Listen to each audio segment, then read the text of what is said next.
Sara Aqel, welcome to the Maz Hakim podcast. Well, thank you very much. It's such a pleasure to have you here because I have been to a few of your restaurants and I've had your beautiful cooking. Can you share with us your journey on how your passion for cooking started? Well, if I'm going to go back 20 years ago, that's going to be long. So I'm just going to give you the headlights of it. I grew up in a Palestinian family with 4 other sisters. We are 5 sisters in total. And not just as a big family or just a Palestinian family, but everyone from the Sham region, I think, would agree that we relate food to everything. We use food as a way to express everything. Weddings have a specific dish to serve. Funerals, God forbid, have a specific dish to serve, and everything else. Every other occasion has a specific dish to serve. Yes. So we've kind of connected with food and every other occasion in our life, our entire lives. My mom is a great cook. She is a wonderful one. My sisters are not small eaters. Oh, yeah. My sisters. And it's always good to grow up in a family where everyone eats and shares the same passion for food, and everyone expresses loudly when they eat something good or when they eat something that they don't like. Yes. So I grew up in that environment, and it made me very close to cooking. In the beginning, it was eating, and then it was curiosity, and I wanted to know more and how to make things. And yes, it tastes great. How was it done? Because I want to have it again. I don't want to have to go all this way or go to my aunt's house or ask my mom every time I want to have something that I really like or enjoy. So it was curiosity as well in how do things happen? How does it turn from a batter to a cake, from a raw meat that is, just gooey and raw, to something with 3 different textures where you have this crunch on the top and it's soft from inside and it's juicy when you eat it. And it was that curiosity, and I wanted to experience, and I wanted to do it myself. I wanted to experience it myself. How does it become that great from raw to that great? And then it continued. I went to culinary school. Where did you go to the culinary school? The Royal Academy of Culinary Arts, affiliated by Lirash. So I have 2 degrees from the Royal Academy of Culinary Arts and Lirash, Switzerland. Wow. I have to mention something because I had a very funny conversation with my little sister the other day about exams and failures and academic failures, and how people have no chance in life to do anything good professionally if they don't do well at school. If they don't do well at school. And while she was talking, just because she had 1 academic failure in her entire life, she's 25, and she had 1 academic failure in her entire life, and she panicked and she was crying and saying, I have no future. I have no professional future. And I laughed so hard at the end of it because I was like, wait a minute. Does she remember that I did not pass my last year of high school? Oh, yeah. Before I went to culinary school. And then I looked at her and I was like, yo, no, you do have a You'll professional be fine. Yeah. life. Don't worry, this is not the end just because you failed 1 exam in your life. Exactly. And that's how you think. And I wanted to mention that because as proud we are of how much we accomplish and degrees that we get, I also need to be proud of not passing my last year in Jordan. Yeah. Just because of physics. I've done everything that I wanted to do since I was 13. And it's so important for people to remember, to do something they love, to be in their ekagi and their passion, because your passion has now led you to be a Michelin star chef at such a young age. How did that come about? Well, I want to correct you. Okay, so but we did get a Bib Gourmand in my run at Filia, Dubai. Yes, right. I wouldn't know how it happened because I was surprised myself. What I concluded from that journey at Filia, Dubai, and at Michelin and everything else.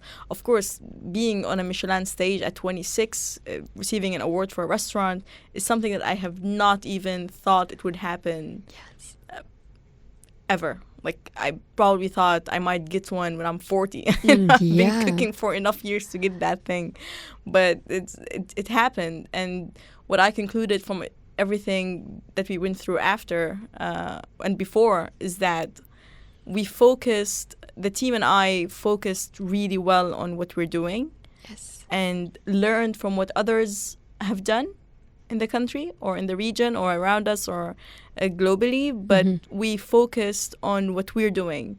And when it came, we were actually super surprised because we were like, okay, we're invited. We're probably invited because we're a restaurant. It was the first time that Michelin ever came to Dubai. So no one knew what's happening.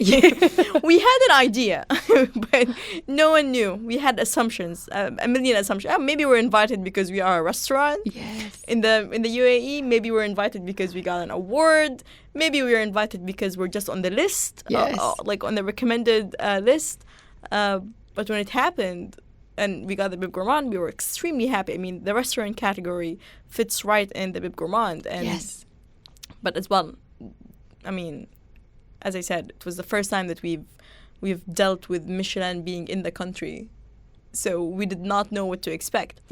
So yeah, I mean, the joy was just about how much work we've done, how much progress personally and professionally we've gone through, and how much happiness it felt to get recognized by everything that we've done and focused on, and not something that we actually chased because we really did not know we would ever get on that stage. So it was never on your vision board, or you never really grew up wanting to? It was a wish list. Wow. Of course, everyone who cooks wants to be on the Michelin stage. Everyone wants to get awarded. Everyone wants to. You just wouldn't see it coming, right? Yeah. And this is the best joy ever. It's when you don't see it coming. I mean, you're happy when you're expecting something. Yes. Because you know it's coming, but when it comes, you're just like, oh yes, finally it happened. But when you don't see it coming and you don't expect it because you don't know it that well, it's the first year that we've had it. So it was just a bigger joy because we really did not see it coming. But we've done our best, and salutes to the team who's still there, and the salutes to the team who left, and pride. They should be very proud. Absolutely. Yes. If you could cook for someone dead or alive, a celebrity, what would you cook and who would that be for? Dead or alive? Does it have to be a celebrity? It could be anyone. Okay. Who would you cook for? Dead or alive? I would cook for my grandmother. Wow. She's not a celebrity. Yes. But I'm trying to make her one. Yeah.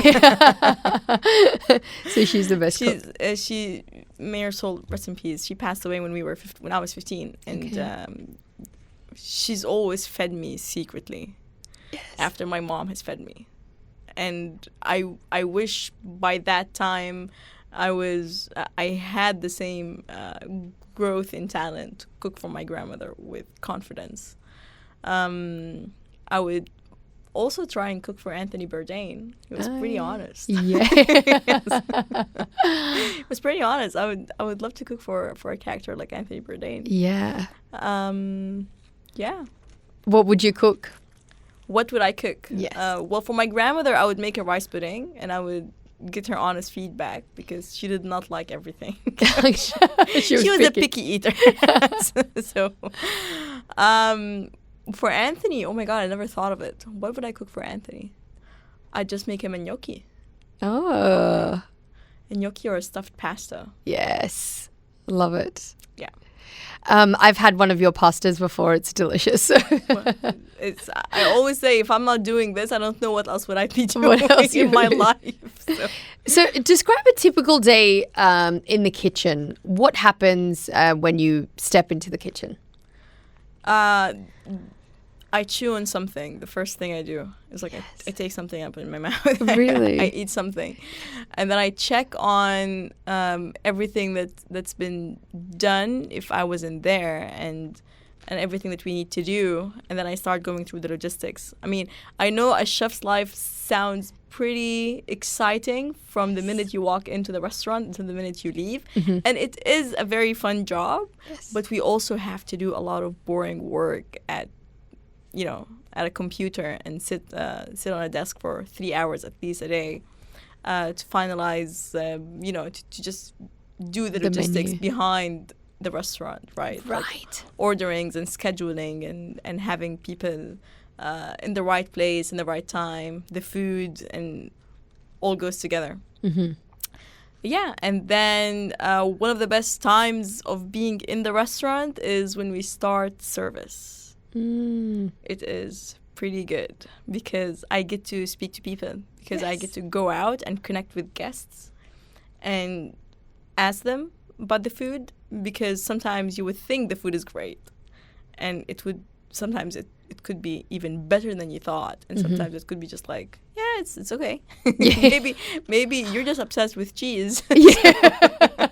More cheese. Yeah, maybe you're just obsessed with cheese, but I think officially my best moments are the moments I spend with the kitchen and the service team when the doors are locked and absolutely no one can see us, and when I can get to speak to guests and talk to them and connect and make new friends and make new family members and make new just grow it, just make restaurants and the dining room part of the community and not try to force it into the community. So just make it feel like your space.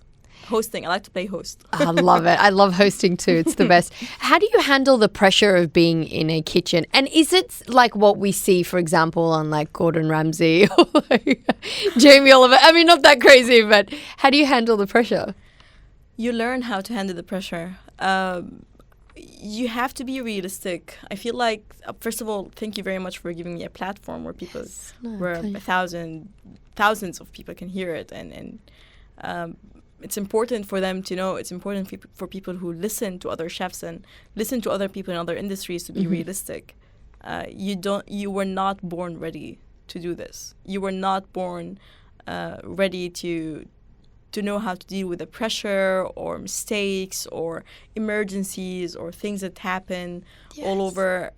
It's something that you learn. It's something that becomes part of your habits and your character and how you deal with things and who you are. And it's not something that you are born with. So in the beginning, you would not know how to handle pressure. In the beginning, you would react wrong, and you would have to go back and say, I'm sorry. And you would react maybe not wrong, but maybe not in the right way to fix a problem or to deal with the pressure. And you have to reflect and learn from it. And then with time, you start realizing what's the worst that can happen, and you start acting according to that, right? Because I guess complained, okay, we're gonna have to go out and say we're sorry. Yes. But it's not the end of the world. We don't have to kill anyone over it. So exactly. That's it. Nobody does. Yeah, nobody does. No one has to suffer from anything. And, yes. And the space doesn't have to suffer, and the energy doesn't have to get affected, because you never have just one guest in your restaurant. Yes. You always have plenty, and you can't let that 1% mistake affect all the 99% good things that are happening. Otherwise, you just get an entire failure. Yeah. And I would always say, up to 20% failure, you are still on the winning side. So yes, everything can be fixed. But yeah, I was not born ready to deal with pressure. I had to learn it. So. Yeah. I watched a movie called The Menu. Have you seen it?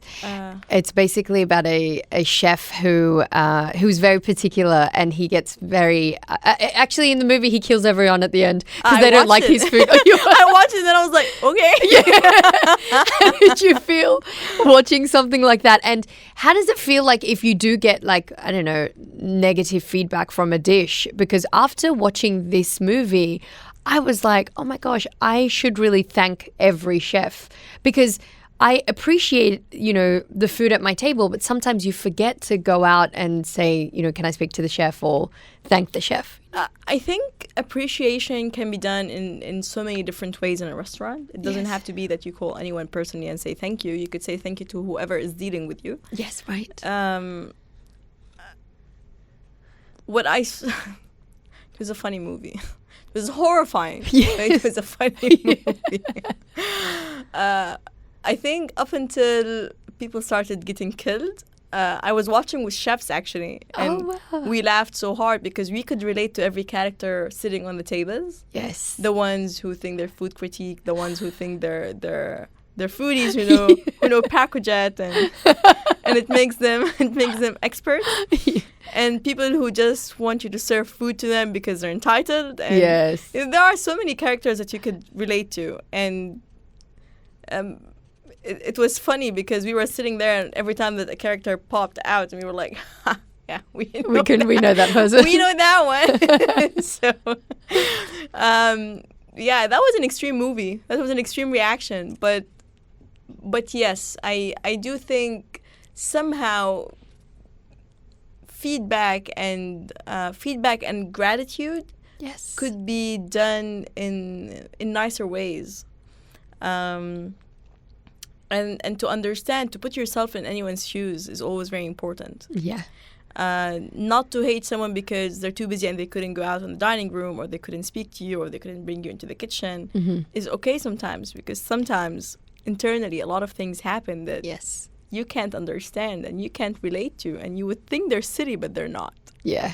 Having no tomato sauce while you have 3 dishes that has tomato sauce on the menu might sound ridiculous to you, but it could sound like a disaster to us. Right. So it's just that, be kinder. Be not even kinder. Be a bit more logical.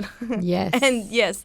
And constructive when you give feedback and when you talk to people who work in the industry. Because after all, it is a customer service industry that we work at. And customer service means that you had to deal with one person in the restaurant or 2, maximum 3 people at the restaurant when you go there, and they've had to deal with at least 200 on that night. Yes. So imagine how that would feel. Wow. If 50 of the 200 came and gave them a hard time. I mean, you get one person to just, to upset you in the morning or during the day, and you have the worst day.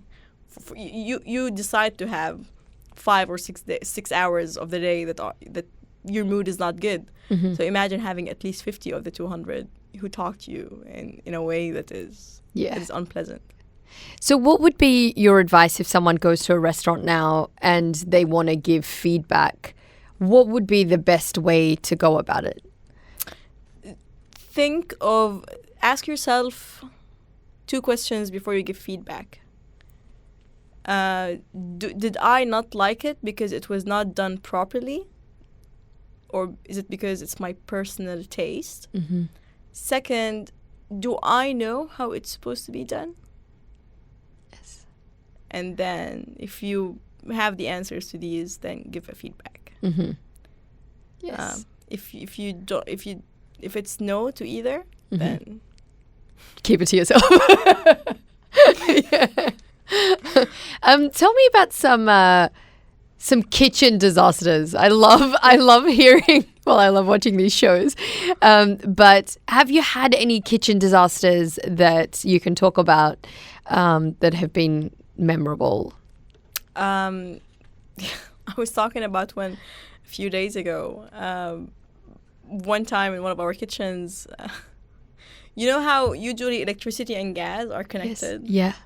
Yeah. So when there's a fire alarm, everything goes down. That's it. Everything goes off, and that's it. You can't use any of them.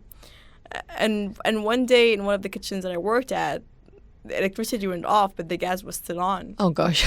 And so all the cooking was still happening, but there was no light. And then we had to pause for a second, and then we looked at each other and we were like, okay, usually when this happens, we have to stop. Like we stop by default because there's nothing to work with. Yeah. But there's no light and there's still gas and people are sitting outside. Should we just Keep going. go ahead and keep cooking, or should we not? And eventually we just kept cooking. And Wow. yeah. With candles. Not sure it was the right decision, but but we kept going. And, Yeah. And we cooked. Yeah, we cooked our way through the night.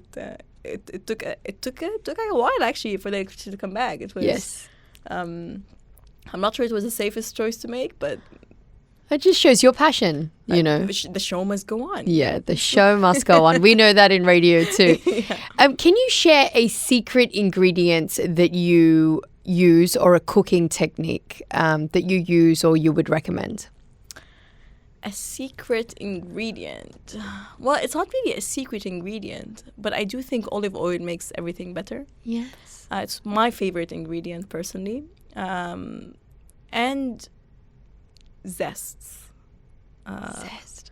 Someone who once hired me, I'm gonna send him this when we get, told me one day after a tasting, I know what to get you on your birthday. I'm just gonna get you a box of citrus zests because you just love using them everywhere.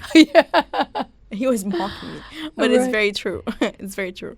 I like adding zest, and I would say it's the perfume. It's a perfume to any lady, to any person in life. When you just put some perfume and you go out, and here we go, you feel like you've done something better, and everything is just in one piece in you, right? I look good, I smell good, and I feel good, and I go out. And zest give me that feeling when I put them on a plate. They just kind of bond everything together, all the ingredients together, when they are in the right place. I mean, I wouldn't zest a steak, but when they are in the right place, they just bond all the ingredients together and they give that kick that is just fantastic. That's quite Italian, right? Zest. They put a lot of zest, like lemon. In things. Well, it's Mediterranean in general. Yes, I would right. say. Okay. Yeah. Have you had a fan moment with any sort of chef? A chef that you've had a fan moment with where you've met them and you've been like a celebrity restaurant or something and you're like, I've had a fan moment with a celebrity chef at a celebrity restaurant. Me fanning on that. Yeah, of course. I'm a big fan of someone that I worked for before I worked for, and after during working for, and right now I'm still a big fan. I've worked for Massimo Bottura in Dubai on the Palm.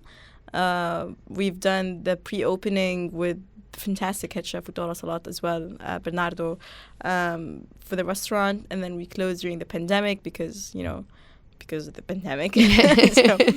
And he's been one of my industry role models, and since I was probably 17.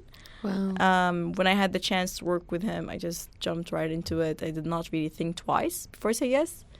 And yeah, I've met one of the heroes, and now I'm still a big fan of him. So. Yes. What does that feel like, working with somebody that you've watched cook or you're such a fan of? It's overwhelming.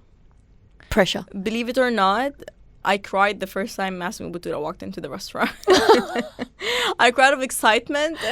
That's so cute. Yes, and yeah, Bernardo laughed at me. He was like, okay, what's happening? But okay, take a moment and then you can go out. I was like, okay. Oh, that's beautiful. So, yeah. All the emotions. What's a cooking technique that you think everyone should know? A cooking technique that everyone should know. Or that you use and you think is special. That's tough. Everyone should know. I mean, how to create an emulsion, I think I would say, because it saves you a lot of time of using fat and things that you don't want to use. Yes. I think we should teach people how to do that. What is it? Sorry, I don't know the lingo. It's when you mix water and oil, technically, but they mix and they become a sauce, a thick sauce, without adding anything to them. So you mix water and oil? Yeah, something water, like a liquid and oil, any liquid and oil. you mix them and they create some kind of a viscous sauce. Yes. That you can use. Like you have it with the pasta. Usually you see it in the pasta vongole because it doesn't have any sauce, but it has the clams, water, and the oil, and they create this kind of viscous or thick sauce that doesn't have any butter or cream in it, and it's a great thing because it just keeps everything fresh. That's one of my favorites. Yeah, wow, I love that. And what is one food trend that you think is overrated? Vodka sauce pasta. Okay. Wow, I don't think I've ever had that. Maybe I skip it on the menu. Please do. It's a pink sauce pasta, but I'm not fond of it. You're not a big fan. What about one food that you think is underrated? Underrated. Ooh, we have this grain in the Middle East called frike. Yes. It's the green wheat. And I think it has the most earthy flavor any grain ever had in life. Yes. And it's just by nature.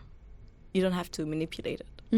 It has a great texture when you cook it. It has a great flavor. It has a great bite into it. It looks great. It feels great when you eat it, and it's so healthy, and it's so fulfilling. It just fulfills all your senses when you eat it, and it's a very underrated grain because not everyone knows what it is or how to cook it. But we cook it a lot in the Middle East. We make it with soup, or we make it like rice, like a risotto, and we eat it with vegetables and. So it's a beautiful grain, and I think it's very underrated. It's my favorite, one of my favorite dishes to eat in the Middle East. Actually. Really? Yeah. I love that. I love frike. I think it digests very well as well. It's quite healthy and light. It's beautiful. Can you give us a quick and easy cooking tip or trick that we could use at home?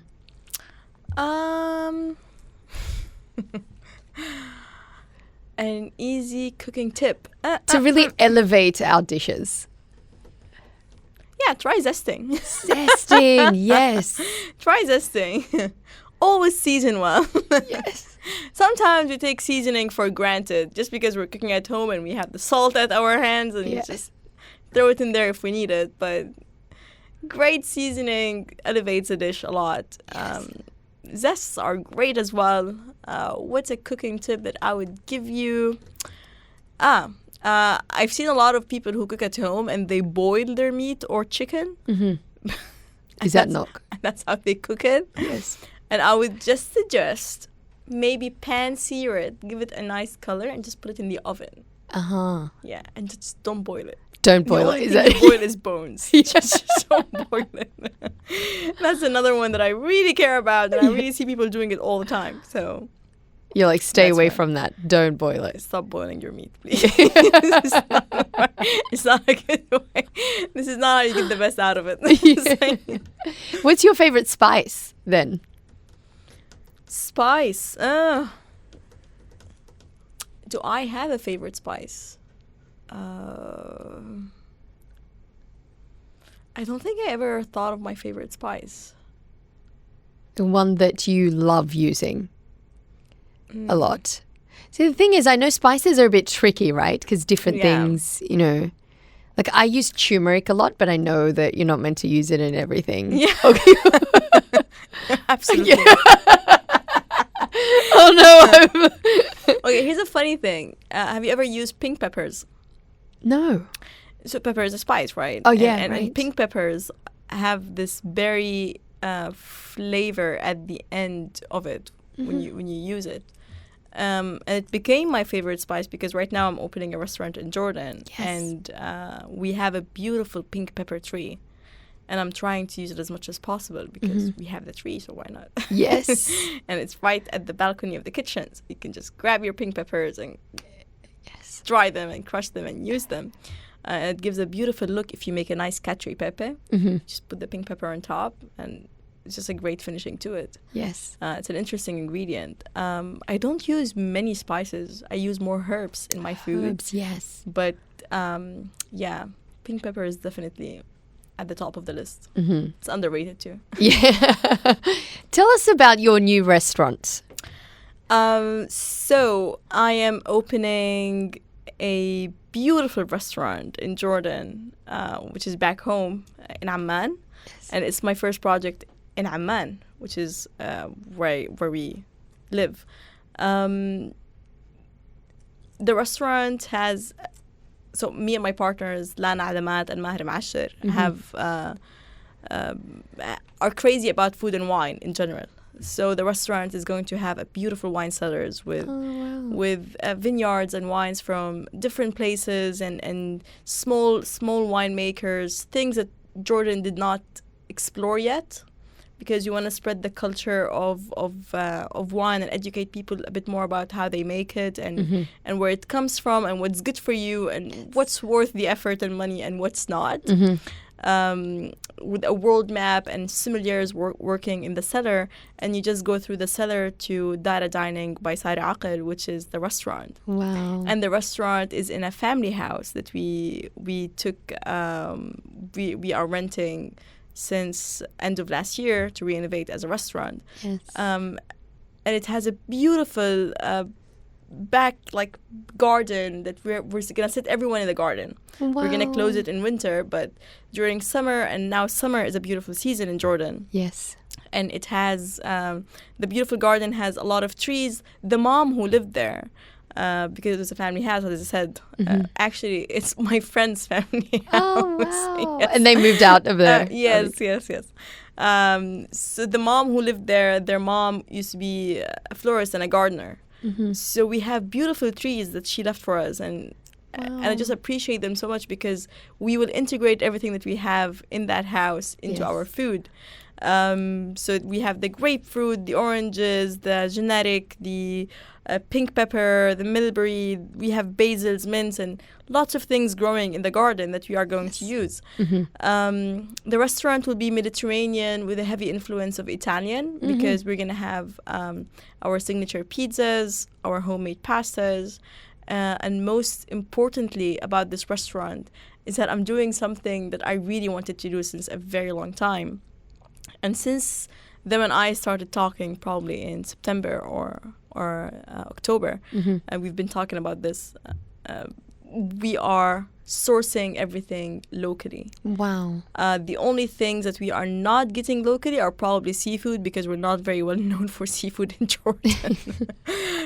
But everything that we are doing in the restaurant is to have the community building the restaurant with us. Wow. And not having the restaurant trying to fit in the community that we're at.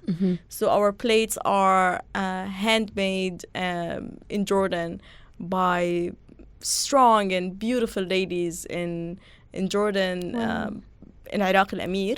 We designed and then we went to them and we just decided to do all the plates there. Wow. Our ingredients, vegetables and fruits are all locally sourced. Our cheeses are made in Jordan by a woman in Jordan who has a small business of making cheese, and she's a cheesemaker. She has such a personality of a cheesemaker.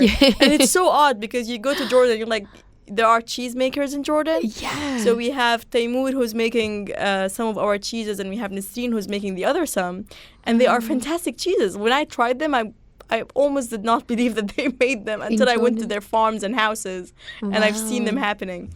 And we are using a lot of ingredients that the region is familiar and nostalgic with, the Sham region, but we're using it in different ways.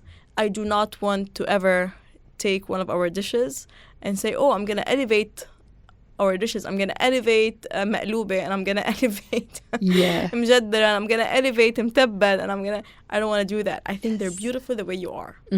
Keep them. Keep them as is. Keep those dishes as beautiful as they are. Yes. And I want to work with ingredients that we are familiar with, like maftool, like za'atar, but just do different dishes with them. Yes. I want to keep our dishes in my head and in my memories and in my stomach the way they are. And I want to use our ingredients that we all know and familiar with to create new dishes and to use seasonal produce. We are not planning our menus according to what we would like to have next month. Yes. We are planning it according to what can we do next month, Mm-hmm. what's growing, and what can we do next month and next season and the season after, and that's how we're planning the menus. Mm-hmm. The team is all as well Palestinians and Jordanians. Wow. We are sourcing a few wines and ingredients from Palestine as well. Mm-hmm. And we just want to highlight the seasonality and produce and the great quality of things that are happening in Jordan our way, you know. Beautiful. That's what we can do. That's what we can do best to put Amman. Amman is already now on the culinary map, as we were talking before we start this. Yeah. But we wanna make it even stronger, because Wow. we do have great produce, we do have great talent, and we do have great seasonality. We go through 4 seasons just properly. Yeah. And a lot of things grow in Amman that people don't even know outside Amman. So we want to use that. Yeah. And we want to showcase what we have in Jordan. Mm-hmm. Using incredible. our talented teams who are from Jordan as well. What's the name of the restaurant? So the cellar is called Dara. The Okay. restaurant is called Dara Dining by Sara Aqel. Okay. Yes. It's so beautiful. Congratulations on it. Thank I you can't so wait much. to visit Amman and try your beautiful. It honestly sounds just like a dream. Well, if you are there in July, Yes. we are opening on the 2nd of July. All right. And you are more than welcome. I would love to host you and to have you there. Thank you so much, Thank you. Sarah. It's such an absolute pleasure. And Chef Sarah, if someone wants to try your cooking in Dubai, where can they go?